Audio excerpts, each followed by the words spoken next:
There's no sugarcoating it. When it comes to young players in the playoffs, there are usually two categories: those who can't handle the pressure at first, and those who excel and take their game to the next level as soon as the postseason begins. And to be frank, it's in the playoffs where the most incredible stories take place and when players cement their position as true stars in the best basketball league in the world.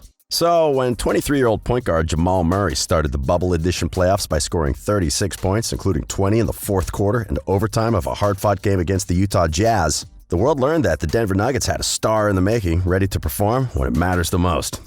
Welcome to Courtside. Today, we'll talk about the impressive play of Murray and how he's making his way into a legit star in the league. The stage for Murray's rise was set in the previous season. The Nuggets had bounced back from a year in which they missed on the postseason by improving in all areas and becoming the second seed in the Western Conference. Jamal, the 2016 ninth overall pick, has been making steady improvements during his first three seasons and became an integral part of the team. Denver's core, consisting of him, Gary Harris, and Nikola Jokic, guided the Nuggets to their first playoff appearance since 2013 and became one of the most interesting combinations of young players as, despite their talent, no one knew what to expect from them, given their inexperience. Despite them being the second seed, their match against the San Antonio Spurs team led by veteran All-Stars DeMar DeRozan and LaMarcus Aldridge raised many questions, but they were able to advance and Murray led the way with 23 points in the deciding Game 7. In the following series, Jamal got even better as he scored a then-playoff career-high 34 points in three games in Games 3 and 4. However, as the series extended, he was visually exhausted in Game 7 and shot an awful 4 for 18 from the field as the Trailblazers eliminated the Nuggets. But he wouldn't keep his head down. On the following day, in Denver's final media session, he showed enthusiasm in the team, talking about how he believed they were contenders and, in the following months, signed a 5-year maximum deal with them. This move would be questioned by many as they believed that Jamal would receive too much money without having first proved his value as a franchise player. And while he struggled offensively at the start of the following season, he compensated this by making strides on the defensive end. Then, after suffering an ankle injury in January that sidelined him for 10 games, he was able to regain his form. Following the injury, his averages went from 17.6 points on 43.5% shooting and 32.2% from deep to 21.9 points on 50.4% and 39% respectively before the season suspension. During the 4-month break, he continued to put in the work by adding 14 pounds of muscle as he went from 201 to 215, expecting to become a better player on both ends of the floor. However, his bubble debut would be delayed by a hamstring injury, presumably suffered during the team's first workout before the season restart, and this forced the team to play its first 4 seeding games without him. But Murray recovered just in time to give the world a preview of what their first-round series against the Utah Jazz would be like. He was supposed to play only 22 minutes, but as the score kept close during the fourth quarter, he remained in the court. An extra period was needed, and he kept playing for a total of 39 minutes while finishing with 23 points, 12 rebounds, and 8 assists. That was his first competitive basketball game in over 5 months, and while he showed some rust, he also showed how necessary he was to the Nuggets for them to be successful when things get complicated. As it turns out, it was only the beginning of what was to come. After the seeding games were finished, Denver and Utah were matched against each other and were expected to have a competitive series. However, no one could have predicted the historic performances that would take place in it. As a proper continuation of their previous match, Game 1 was close until the end and also needed overtime to determine a winner.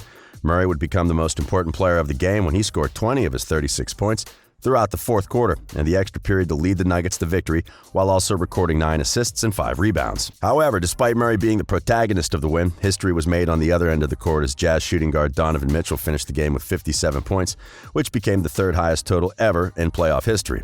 Following the victory, it looked as if the Nuggets would be able to handle the series without too much trouble despite Mitchell's astronomical shooting displays, and how wrong we were. Game 2 would see Donovan and the Jazz come back to life as they punched the Nuggets right back in the face. Utah won the first 3 quarters, and by the time the fourth started, it was clear that the game was already over as they finished the game with a 19-point victory to even the series.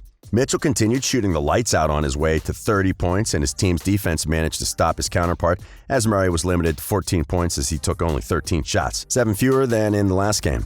And while it seemed like Denver couldn't do much worse than it did in Game 2, the Jazz was about to prove that their victory had been no fluke. Game 3 saw the return of Utah's starting point guard Mike Conley, who had left the bubble for the birth of his son, and he made sure that his playoff debut with his new team would be a memorable one. Conley made a career playoff-high 7 three-pointers on his way to 27 points and helped guide the Jazz to a 37-point annihilation of the Nuggets. The 37-point difference marked the third-worst margin of defeat in Denver's playoff history, and once again, Murray was held in check with 12 points on 5 for 16 shooting. Jokic was held to 15. Heading into Game 4, the Nuggets knew that they'd be in a very difficult position if they lost again. Thus, Murray and Jokic made sure to bring their best. The point guard finished with 50 points and broke the record for most points ever scored by a Denver player in a playoff game. For his part, the center had 29 points and some nice-looking dunks. However, in the closest game since the start of the series, the Jazz held on to a 2-point victory behind Donovan's 51-point explosion. The match made history as both guards became the first pair of opposing players to each score 50 points in a playoff game. But the Nuggets didn't care about history. After losing 3 in a row, their backs were up against the wall, and they'd need to play their best basketball of the season if they wanted to stay for another day in Orlando. But as a couple of minutes into the third quarter of Game 5 had gone by, it didn't look like they would be bringing the fight. Down 15 points, Coach Michael Malone was seeing the faces of many of his players down, and he decided to call a timeout to help them get engaged. And it could not have worked better.